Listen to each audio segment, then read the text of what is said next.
your body and mind. And you brought up that plant thing. Yes, there are plants that they use for healing, but they don't say that the disease or the problem that the person is going through is because of a bacteria. They say that it's because of other reasons, like spiritual and all these things. So they use specific plants for it. Like herbs, you can Okay. actually make I a gotta agree with Tyler on this. I find it hard to believe that they would even know microorganisms existed in the first place. Well, okay, so they don't necessarily call them microorganisms or pathogens. They may not use that word. However, and the spiritual thing, like I said, that's a separate thing because yeah, like within a shamanic perspective, like disease is not only seen as physical. Like it can have its physical component to it, but then it generally has a spiritual or energetic root to it. But like I said, something like ayahuasca will actually physically purge. And many people have described when they're on ayahuasca or other plants as well that are used shamanically for purging, that when they were purging, they had a very direct kind of, in some cases, like communication from the plant spirit itself, like from the ayahuasca, almost like it's there helping you along, like, oh, you're releasing a parasite right now, or you're releasing an infectious disease, or you're releasing whatever it is. And it literally kind of is showing them how, like, as they're purging, they're getting the insight like, oh, this is a parasite and I'm now purging a parasite. And after that session, that person will often say, oh yeah, the ayahuasca showed me it was a parasite, and then I purged it out and this and that, or had the diarrhea and it went out that way. So anyways, but I'm not saying shamans use the word microorganisms, but they definitely were aware of things in the physical environment that people could get through like tainted water and different things, to where they then would be brought to the shaman. The shaman would know what it is and what plant is to be used to heal it on that physical level. So I mean, it's not like a direct calling it a bacteria necessarily. However, they're very aware that there are agents, materials in the environment, which is why you don't go eating poisonous mushrooms and things. They are called toxins. They are actually called toxins. They are not called bacteria. There are agents in the environment which are called toxins. It's not bacteria. They never meant bacteria. Yeah. How would you make the distinction between there's plants that have, but there's plants that have antibacterial effects, and there's bacteria that naturally occur in the jungle. And those plants, hold on, man, you're interrupting again. We got to go one at a time. I'm making one point. I'm not going to link a bunch of things. What I was saying is that there are bacteria that can be found and looked into a microscope that are naturally in the jungle, for example, the Amazon. Then there are certain plants that can also be shown in a laboratory to kill that bacteria or to eliminate it. And then there are traditions where they use those plants to treat that illness, which is caused by what we now know to be in the case of bacteria. How would you make the distinction between a detox or being poisoned? Well, yeah, that's what we were talking about earlier. In terms of, I mean, there is an overlap. Like, if you are poisoned by some horrible toxin like bleach or something, you might vomit, but you also might vomit on ayahuasca. It doesn't mean that it's the same. Yeah, they're very different. So, what were you saying? How do you know which one's purging and positive, and which one is just exactly? Toxic? Yeah. Which plants are the ones which one is killing bacteria? Well, I think there's very, very, very few agents I'm aware of in this entire world that can actually trigger like a vomit purge or a diarrhea, like an actual acute one like that in a medicinal way. There's very few things. I mean, there's ayahuasca, there's peyote, there's iboga, and then there's a medicine that comes from a tree frog called kambo, which also does this. And then there's other plants as well. There's other plants that are not like of a visionary nature. Like there's other plants that just cause the effect directly that can cause purging. But I mean, there's only a certain subset of very medicinal plants that I'm aware of that can actually do that. I know that people on the raw primal diet, when they eat blueberries mixed with pineapple, that is extremely detoxifying, and people have gotten so sick off that they almost died. Well, are you talking about like a Herxheimer reaction? I'm just talking about like they get a flu and they vomit a lot. They get super dehydrated. Like one dude, he went blind for like 6 hours off berries. So the thing is, there really is no hold on. Are you familiar with what a Herxheimer reaction is? No. Maybe I just don't know the name. Okay, so Herxheimer reaction is generally, it's used in different contexts. Okay, in terms of like the detoxification world and so on, it's generally used as a term because it's used in medicine as well. A Herxheimer reaction. People call it herxing, like oh, I'm herxing. But basically, like if someone's doing a lot of detoxification or they're using like whatever agents to try to detoxify, if they're getting like fever or chills or body aches and things like that, headache, etc., um, fever even, they describe that basically as part of the detoxification they get those symptoms because the toxins are kind of affecting them on their way out, basically, or that Exactly. Yeah. your body's That's it's called, that's why people call it Yeah, herpes. yeah, yeah. right.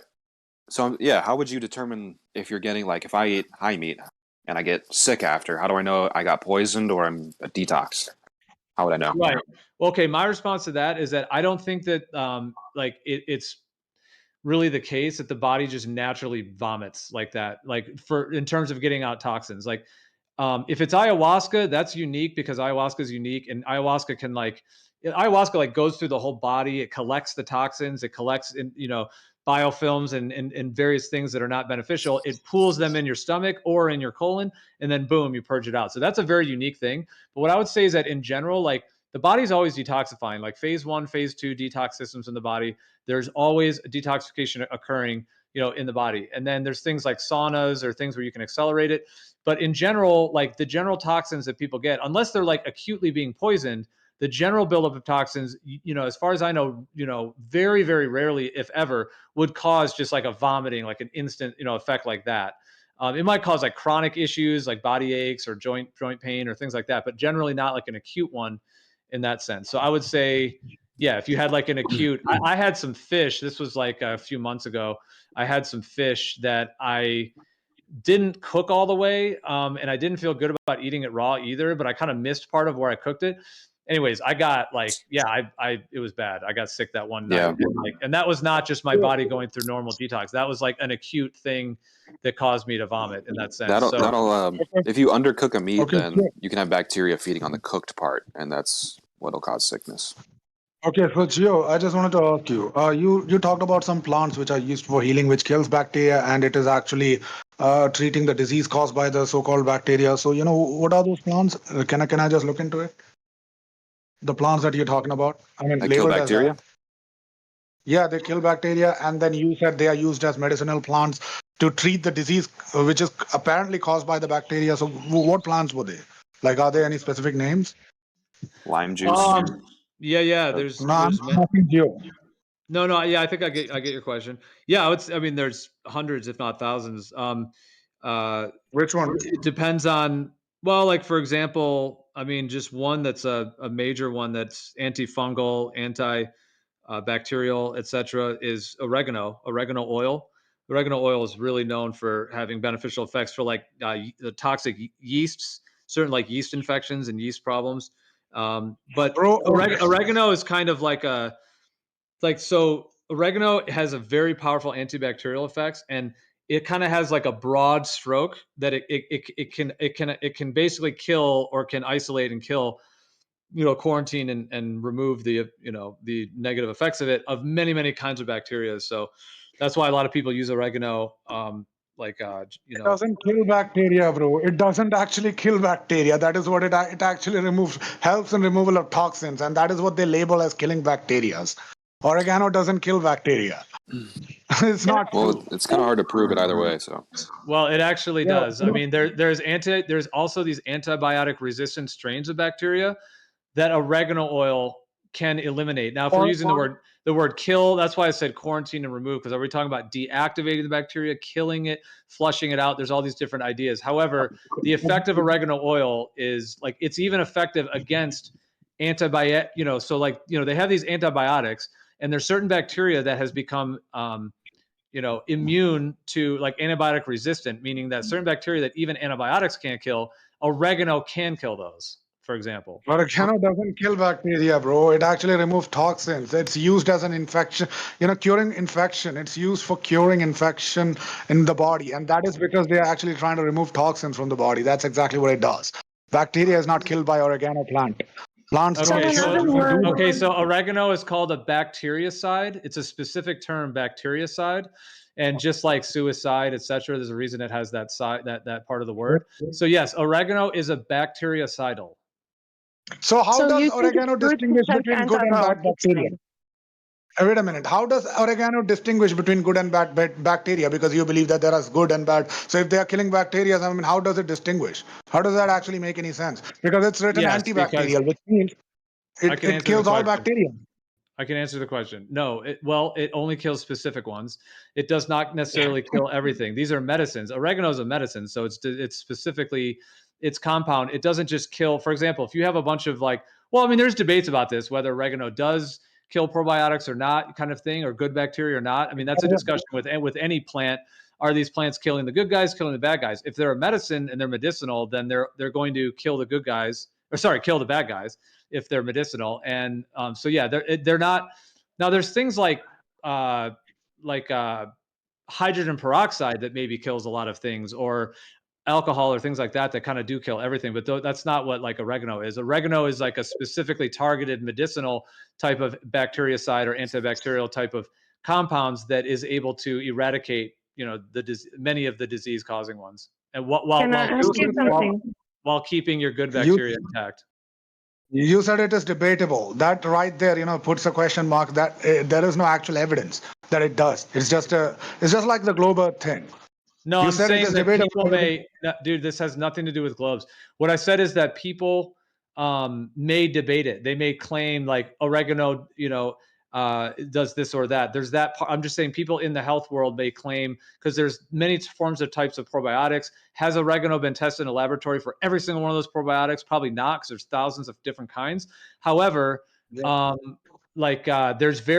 specific bacteria that oregano is known to eliminate, even to the point of these antibiotic resistant ones, and can be shown directly in laboratory context to do exactly that. The plant Can I doesn't ask you actually do that. something? Yeah. It says right here, I'm just looking at this one thing, oregano oil, oregano oil essentially. This is what it says. It says oregano oil damaged bacterial cells and altered the morphology of their biofilms. So essentially, it like is able to disable the negative effects of the bacteria through it is through, I think, It's not the biofilm. bacteria. But Sophia was going It's to not ask the a question. bacteria. I know you So said when it. you say these antibiotics are medicinal, what exactly do you mean? You mean they just take away symptoms, like antibiotics do, right? Because when you have what they call flu, you go to a mainstream doctor, he's going to prescribe you antibiotics because he thinks it's the bacteria causing it. The antibiotics kills the bacteria, right? And your symptoms go away. So that's what you mean when you say medicinal, right? Your symptoms go away.